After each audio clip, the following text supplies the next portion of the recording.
La dernière partie de l'émission avec toujours la même équipe autour de moi, Karim Zeribi, Elisabeth Lévy, Joseph Massescaron et Calixte Beyala. Et un sujet qui divise beaucoup en ce moment et qui concerne la lutte contre la toxicomanie. Faut-il, comme ça se fait en Suisse, en Allemagne, en Espagne, aux Pays-Bas ou en Norvège, ouvrir en France des salles de shoot, c'est-à-dire des endroits où les toxicomanes viennent en toute sécurité, dans des conditions d'hygiène parfaite et avec un accompagnement spécialisé, se faire une injection de drogue. Et quand on parle de drogue, soyons bien clairs, il s'agit essentiellement d'héroïne. Le gouvernement a décidé d'ouvrir une première salle de shoot à Paris. Ce sera ce printemps dans le quartier de la Gare de l'Est.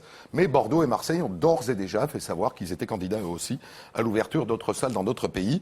On pense que la salle parisienne, c'est une évaluation, accueillera 200 toxicomanes par jour, et ça crée un débat sur le net. Voici le petit zapping d'Émilie Livet. Matignon vient de donner son feu vert à l'expérimentation à Paris d'une première salle de consommation de drogue. Il faut rentrer dans l'espace de consommation, donc il se mettra à son poste, où on lui fournira du matériel stérile, et de là, il pourra consommer donc, soit par voie inhalée en fumant, soit par voie injectée. Aujourd'hui, les salles de shoot, demain la dépénalisation, après-demain la légalisation, après-demain peut-être la dépénalisation des drogues dures. Ce n'est pas du rôle de l'État d'organiser la consommation de stupéfiants. Partout, ça s'est traduit par une augmentation de la consommation. On n'a qu'à répertorier tous les actes de délinquance, et puis on fait des salles de viol, des salles de crime, des salles de vol. Comme ça, on saura où se commettent les vols, les viols et les crimes. À l'intérieur de ces salles, ces personnes seront en contact avec des personnels de santé qui leur diront comment ne pas aggraver la situation qui est la leur, mais aussi qui leur diront que d'autres voies sont possibles, notamment celle de s'éloigner de la toxicomanie. Il ne s'agit pas d'encourager la consommation, il doit y avoir une tolérance zéro en la matière, mais il faut apporter des réponses aux malades et faire en sorte que ces malades ne perturbent pas la vie dans les quartiers et la sécurité de leurs voisins. Voilà, est-ce qu'il est acceptable que dans notre pays, les pouvoirs publics organisent une activité qui est illégale, la consommation de drogue dure, et accueillent à bras ouverts des gens qui pratiquent une activité qui est illégale? Voici le débat que nous allons ouvrir avec Pierre Chapard, bonsoir, du réseau de réduction des risques. Vous êtes un ancien toxicomane, on peut le dire, ce qui vous permet de parler en connaissance de cause. Et puis face à vous, Denis Jacob, bonsoir. Bonsoir. Vous représentez le syndicat Alliance Police Nationale. Denis Jacob, j'ai envie de commencer par vous, et puis comme ça, on partira sur... On saura ce qui vous gêne. Qu'est-ce qui ne vous plaît pas dans ce projet d'ouvrir une salle de shoot à Paris? Tout. Écoutez, je pense que le problème qui se pose en France, c'est qu'on ne prend pas connaissance de ce qui se passe à l'étranger. Alors chacun y va de son petit lobbying en France, hein, voilà, on est une association, on veut ouvrir une salle de shoot parce que derrière des subventions, il y a tout un tas de choses, mais on ne tient pas compte de ce qui s'est passé à l'étranger. La première salle de shoot, salle de consommation à moindre risque, pour appeler exactement, pour donner le terme exact, puisque shoot, il ne faut surtout pas dire shoot parce que ça paraît tabou, péjoratif. Autant qu'on peut sniffer. Mais il y a plusieurs rapports, plusieurs enquêtes, plusieurs études qui ont été faites en Australie, au Canada, à Vancouver, à Berne, en Suisse et à Genève. Il y a eu également en Norvège, aux Pays-Bas, à Rotterdam, en Allemagne, à Hanovre. Et bon, il y en a encore plein d'autres. Elles disent quoi? Elles reviennent tous sur les salles de consommation à moindre risque. Il y a plus de cas d'overdose. Pas mortels. Pourquoi? Parce que compte tenu qu'il y a un corps médical qui est sur place, on administre un médicament qui s'appelle le Narcan. Je ne suis pas médecin. Je suis allé me renseigner quand même un petit peu. Qui permet de se sortir de l'overdose. Sauf que le cas d'overdose en tant que tel est en grande augmentation. Premier point. Deuxième point, on s'aperçoit que les toxicomanes sont plus nombreux à augmenter leur consommation qu'à la diminuer.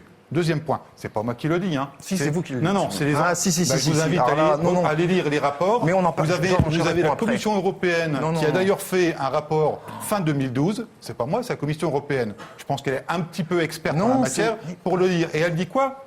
Elle dit que la consommation de drogue ne baisse pas en Europe.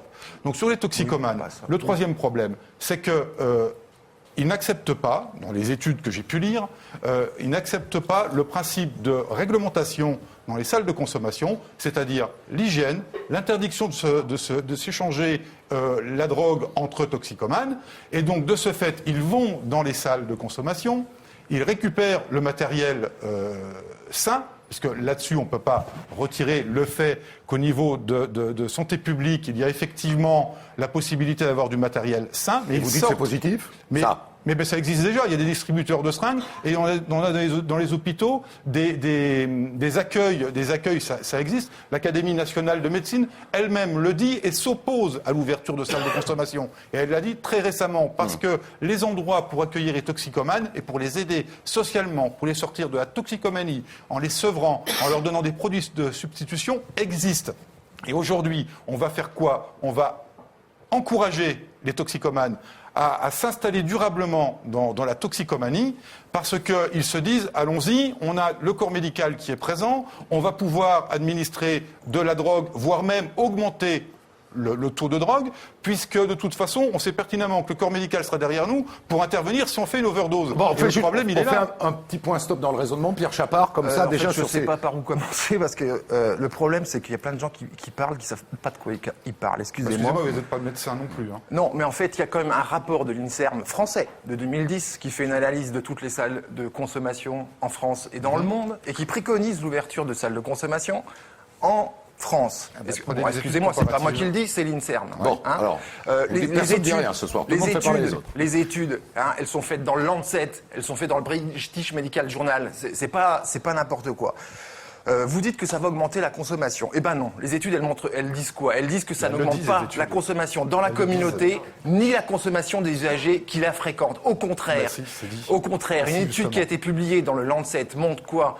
Que lorsque la salle de Vancouver s'est installée, il y a l'augmentation de 30% de demandes de sevrage dans la ville. Pourquoi? Ça donne un marchepied aux usagers qui étaient dans la rue et qui peuvent rencontrer des professionnels de santé. Alors, il faut arrêter de dire n'importe quoi, il y a énormément de mensonges.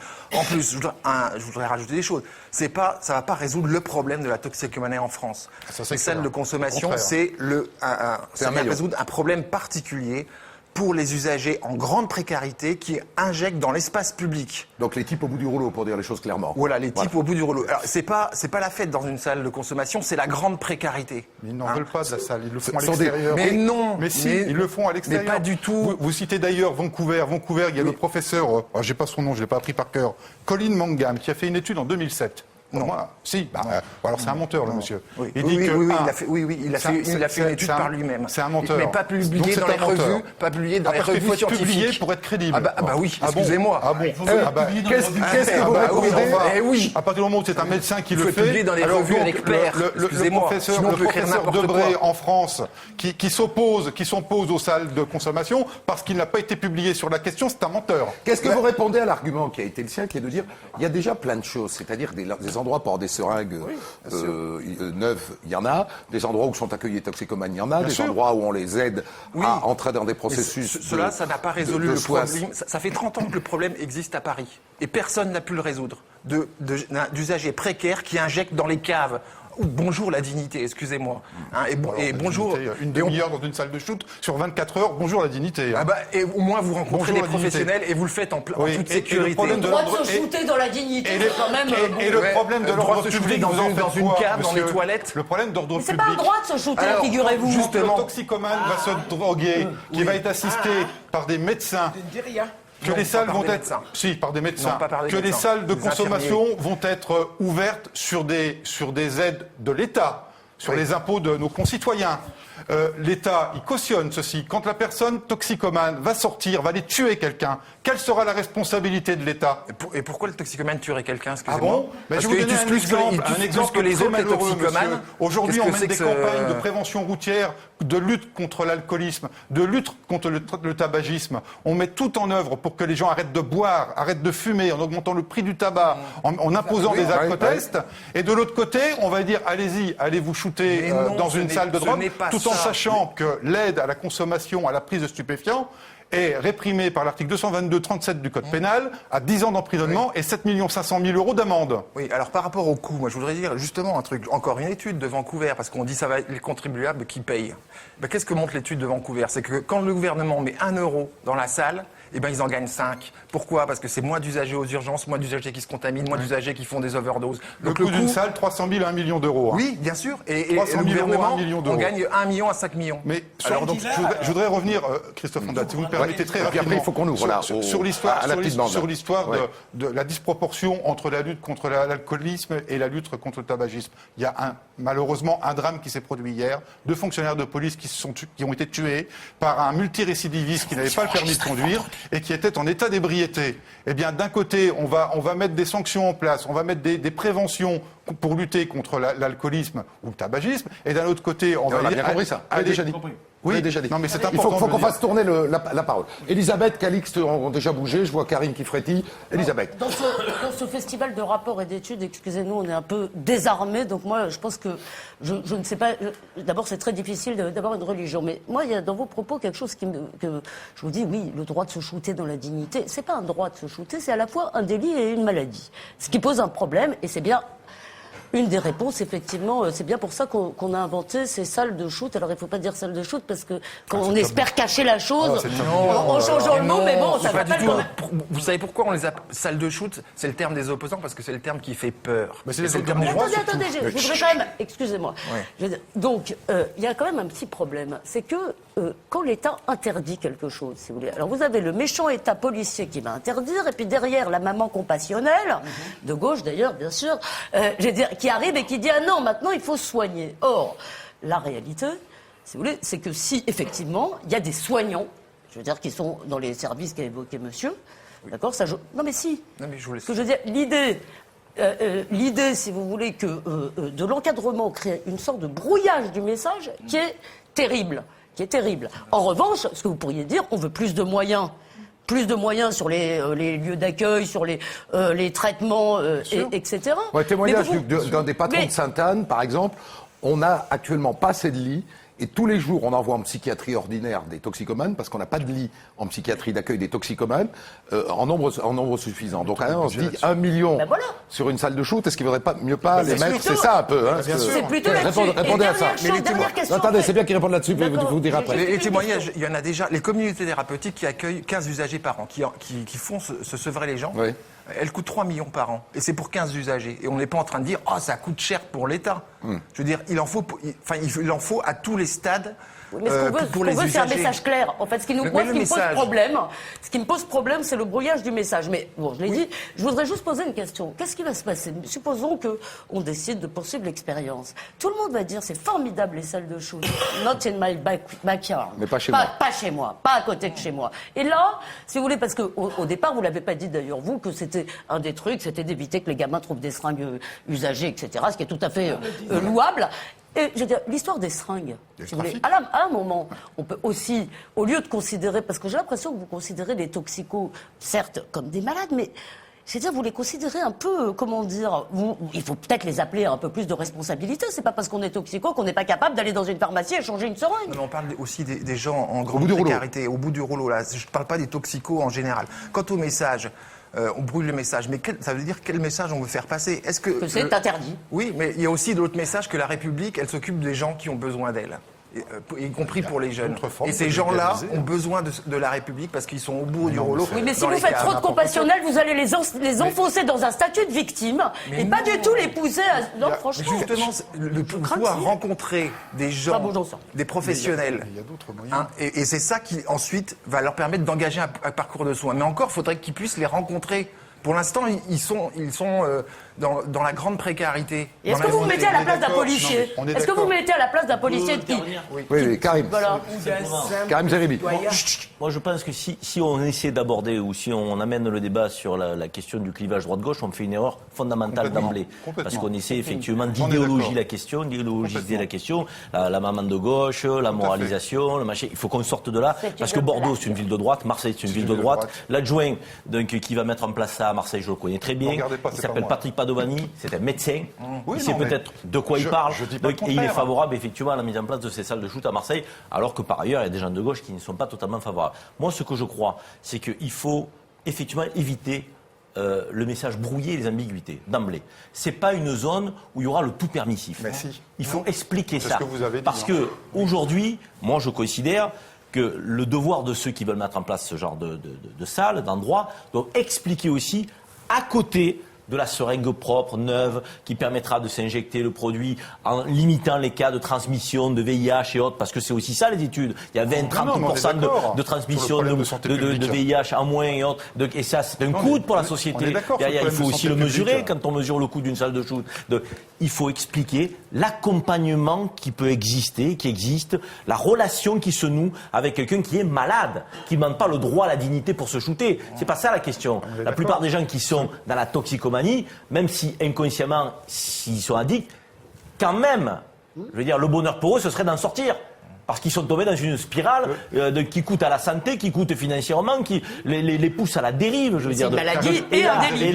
Et là, la maladie, il faut quand même y apporter une réponse. Si ces salles de shoot, c'est l'accompagnement à côté, je dirais, des conditions de se droguer. Le problème, c'est que vous occultez tous les aspects négatifs, vous ne voyez que ce qui est positif à amener. J'essaie de regarder les aspects négatifs, parce que là, on parle de santé publique. Mais on est peut-être. d'accord qu'il faut venir en aide socialement. Ce sont des gens désocialisés, qui sont malades, qui ont besoin d'être pris en charge. Mais nous disons que la salle de consommation à moindre risque n'est pas la bonne solution. Mais pourquoi pas l'expérimenter sur quelques mois après tout? C'est quoi la bonne solution? Vous avez dit, la bonne solution, c'est que vous avez déjà des structures qui existent. Eh bien, mettons financièrement plus de moyens, puisqu'on est prêt à mettre des moyens sur des salles de consommation à moindre risque, mettons-les sur d'autres moyens. Et on ne parle pas d'une chose importante quand même, excusez-moi, mais on parle du trafic de stupéfiants. Qu'est-ce qu'on en fait? Vous avez dit dans une vidéo en octobre, qu'il n'était pas, octobre 2010, qu'il n'était, parce que je l'ai regardé quand même avant de venir, qu'il n'était pas question de voir un policier à l'entrée d'une salle de consommation.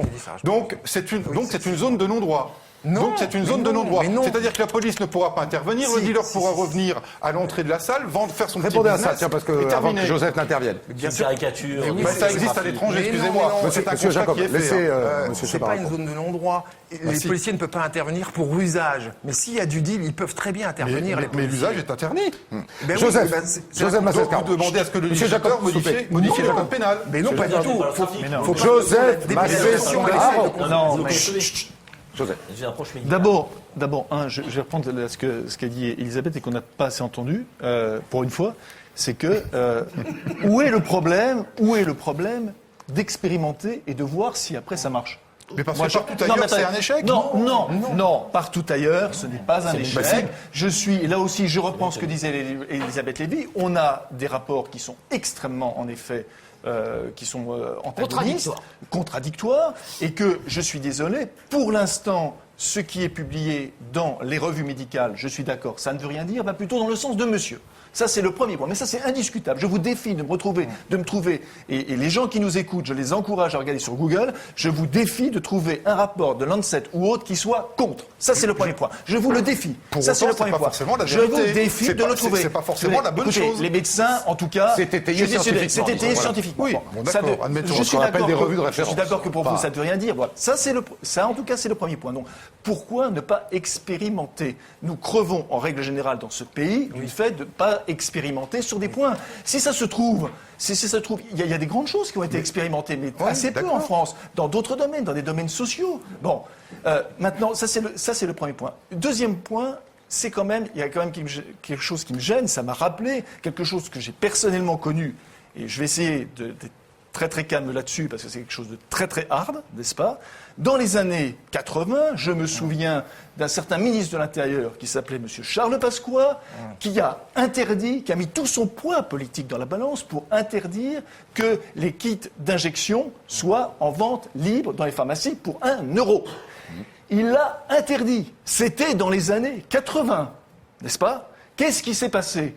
Le temps que on change de majorité, mais ça n'a rien à voir avec un truc droite-gauche, je suis d'accord. C'est le temps qu'on change, qu'est-ce qui s'est passé? On savait qu'on était quand même dans les années... Ça vous fait rire, tant mieux. Vous avez de la chance de rire là-dessus. Moi, je ne ris pas là-dessus. Vous tenez des propos contradictoires, vous dites que c'est pas un débat politique et vous faites un débat politique. Donc, il se trouve que dans les années, en effet, 86, c'était le début des années SIDA, on le savait, tout le monde le savait. Et en 86 et 88, puisque vous voulez revenir là-dessus, en effet, il y avait une autre majorité, et que M. Pasqua a mis tout son poids pour qu'on ne vende pas les kits injections dans les pharmacies. Cela a coûté des milliers de vies humaines. Et je le dis, je suis désolé, pardon, je vais redescendre, parce que c'est tellement hard, parce que je connais des personnes à qui ça a coûté la vie, n'est-ce pas, ce genre de choses. Donc je dis attention attention, quand vous partez sur les trucs. Moi, honnêtement, j'ai pas de religion en la matière, mais je crois très sereinement qu'en dehors de toute idéologisation, on peut, comme l'a dit Elisabeth, simplement faire chez nous l'expérimentation en disant, voilà, nous allons réunir tous ces centres, parce que le problème, c'est qu'en effet, il y a des centres, mais ces centres, ils sont éparpillés, et que je suis désolé, le toxico, il va pas aller une fois dans le centre de l'éducation, une fois dans le centre de soins, etc., une fois dans le centre psychologique. C'est de rassembler tous ces experts, en effet, dans ces centres de shoot, et puis voyons si ça marche. Eh bien, voyez, vous êtes d'accord. C'est parfait. Je ne dis pas qu'il faut pas on avance. Voilà. Au contraire. Je vous dis d'expérimenter. Vous avez fait semblant de ne pas comprendre. Vous voulez que je recommence? Expérimenter. Voilà. Mais attendez, mais vous plaisantez. Vous voulez expérimenter alors que vous avez déjà des structures qui existent pour cela. Donc pourquoi aller expérimenter autre chose? Il n'y a pas de structure qui existe. Ah bon? Non. Dans les milieux hospitaliers, il n'y a pas de structure. Non. Je parle d'une structure. Non, pas pour aller s'injecter là-dedans. Oui, voilà, on est d'accord. Mais les toxiques, les grands. Calixte n'a rien dit. Oui, non, mais pour une fois, je suis désolé, je suis assez déstabilisé. J'ai l'impression que nous sommes de plus en plus dans une société qui marche la tête à l'envers, où c'est la société qui doit s'adapter aux particularités des individus.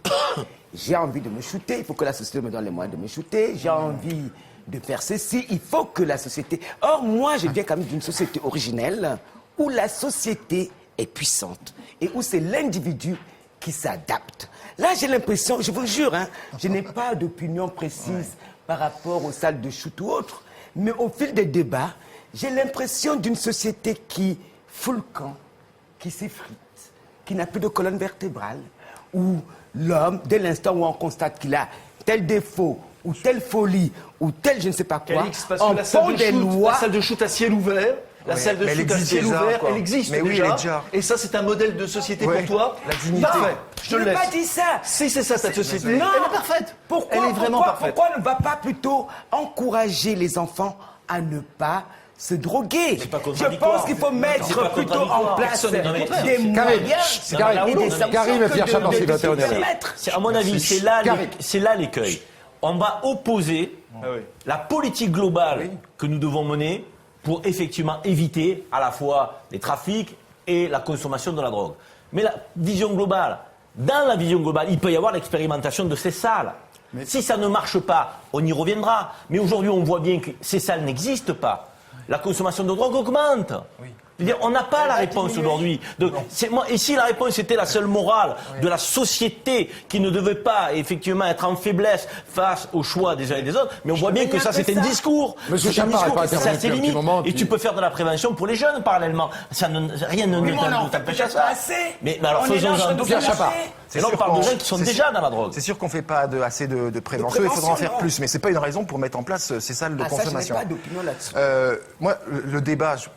Il me rappelle, c'est exactement le même mot pour mot. Vous l'avez dit, quand on a voulu mettre des seringues en vente libre en France. Dans les pharmacies. En pharmacie et en vente libre. Oui, dans la pharmacie. Non, on a eu les mêmes arguments. Exactement les mêmes arguments.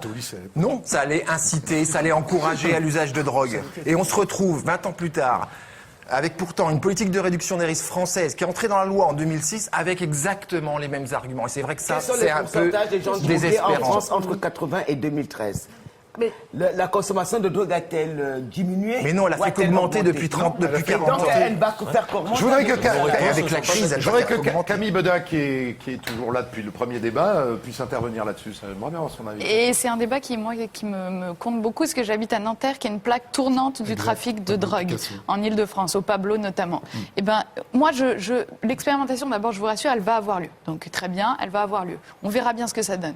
Moi, pardon, mais j'ai encore quelques convictions et en tout cas des interrogations. Je n'arrive pas à comprendre comment l'État va expliquer d'un côté aux parents qui sont démunis face à des enfants victimes, des enfants consommateurs ou des enfants trafiquants, comment ces familles vont réagir quand on va leur expliquer d'un côté on interdit et de l'autre on organise la consommation. Pardon, je ne me place pas sur le plan de la santé publique. Sur le plan de la santé publique, ce sont des gens qu'il faut aider et de tous les moyens possibles par l'hôpital, par l'école, par tout ce que vous sur le plan voulez. du droit, c'est ça? Mais sur le plan de la morale, vous qui teniez au débat sur la morale, il y a quand même une question morale.